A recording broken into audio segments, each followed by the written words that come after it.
GovEcon students, welcome back. You haven't heard the soothing sounds of Baver and King in a while, so we're back at you with a new topic. This time on the Baver King channel, GovEcon, we're going to talk about the political process, and that includes public opinion, political parties, and your favorite, and Riley's too, Mr. Baver's too, elections. So let's get started, Mr. Baver. What do you think? All right, so we have the essential questions of this chapter. Now, can you all hear Mr. Baver this time? Is he speaking loud enough? I don't know. I can talk louder if that works. All right, so number one, what is the political process established by the Constitution, and how do citizens participate in it?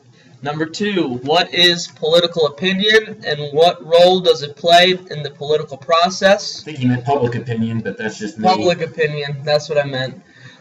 Number three, what are interest groups, and why are they a positive force in the political process? Number four is the political process dominated. No, I went off record here, so you got to go on the screen. Oh. Trying to trick him. Number four, Trip him up. Is the two-party system a good thing for American democracy? That's a really good question. What do you think, Mr. Baver? Of these four questions, what would be your preferred question? I would have to say number four. Number four, that's it. That's the assessment. Got it. All right. So, moving on. Public opinion. And please look at the images, the graphics that you see on the right-hand side of the screen. So, we can look at public opinion as being the collection of views shared or held by a group of people on issues of interest or concern. And this is what political scientists call public opinion. And you can see that group of fine people over there waving at you. They have certain views on certain issues. That forms the basis of public opinion. So the definition is simple, and the concept should not be that hard to grasp, right? So, for example, groups of people may choose to focus their attention on foreign policy, for example, the wars in Iraq and Afghanistan, or whether the U.S. should do more to prevent Russia from annexing Crimea right now, or working towards peace in the Middle East. Public opinion may also focus on domestic issues, such as challenges that relate to government spending, to healthcare and healthcare reform, to environmental concerns, to government spying on its citizens, to standardized testing in government and econ. Oh my goodness. That is something that I think many people would wonder about. Do we test and rely too much on standardized testing in government and econ? Not sure we do lately. Mr. Baver's shaking his head emphatically. Not enough. Anyway, you can see some of the things over there. Support for the the stimulus legislation known as the American, what was that called? A Recovery Act that President Obama signed into law after he became president back in 2009. So you can see the public opinion is important. It's out there, and it is a force to be reckoned with. So let's take a look at the next slide. And we look at public opinion and its connection to public policy. All right, so a second statement or assertion about public opinion is this. It plays an important role in shaping public policy, that is, the choices that political leaders of all levels make and the actions that government takes in response to particular issues or challenges. Public opinion is also a valuable tool in providing feedback to government leaders about how they are doing and if government is really representing the interest or the will of the people. There are two ways of viewing or construing the public and in public opinion. Number one, the public is a big, single, and unified block of people. And see the picture right there on the right hand side of your screen, that big happy unified block of people. They all have the same idea about some issue. It's kind of creepy, isn't it? Wow.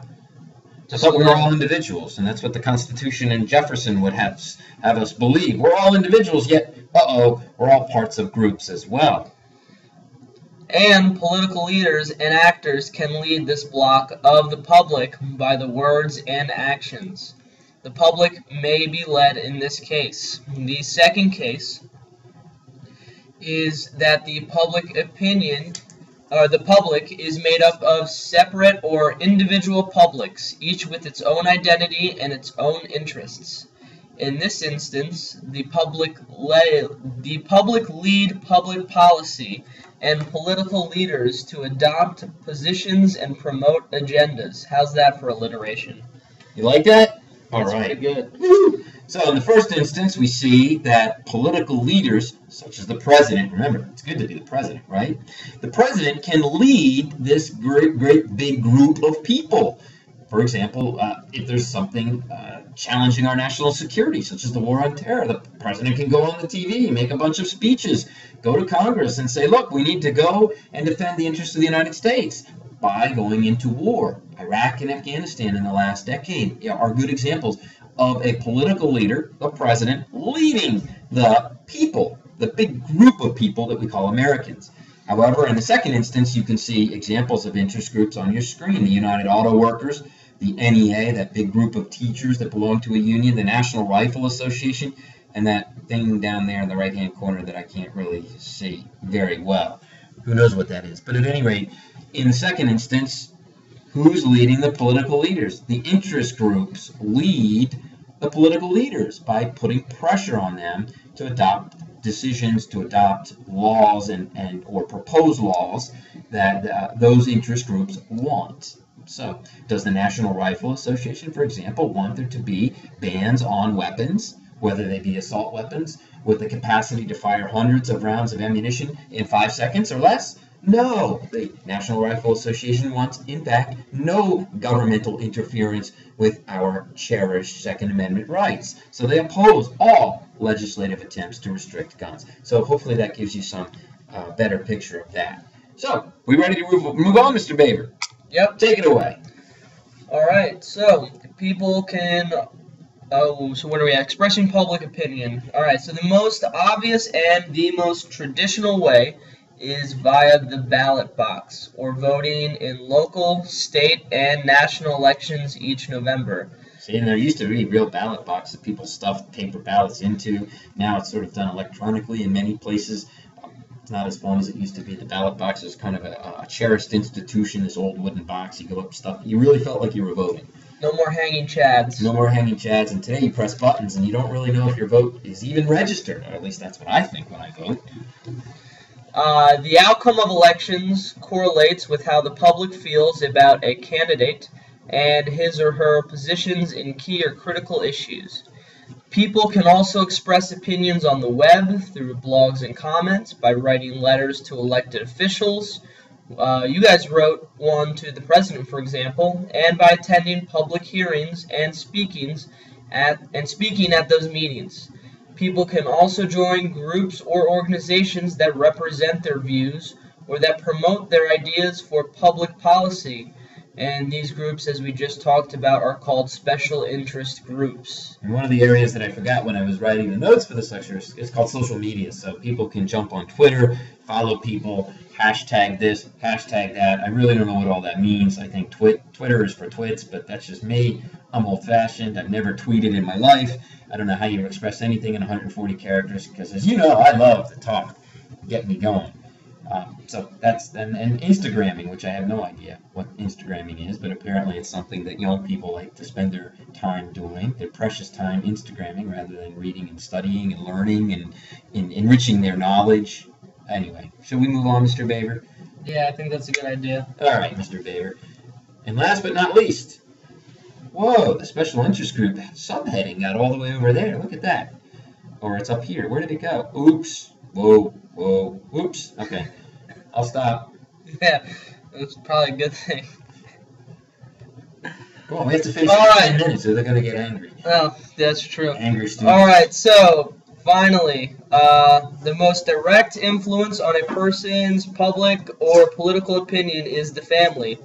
Children hear and absorb ideas from family members talking about political issues and current events. These conversations mold an individual's earliest public opinions, and many of us carry these early impressions with us for life. So it follows that children of Republican parents are often Republican, while children of Democratic parents are often Democratic. And as you can see, here are a couple interest groups, and Mr. King's favorite special interest group, the United States bicycle route system. Who can argue with bicycles?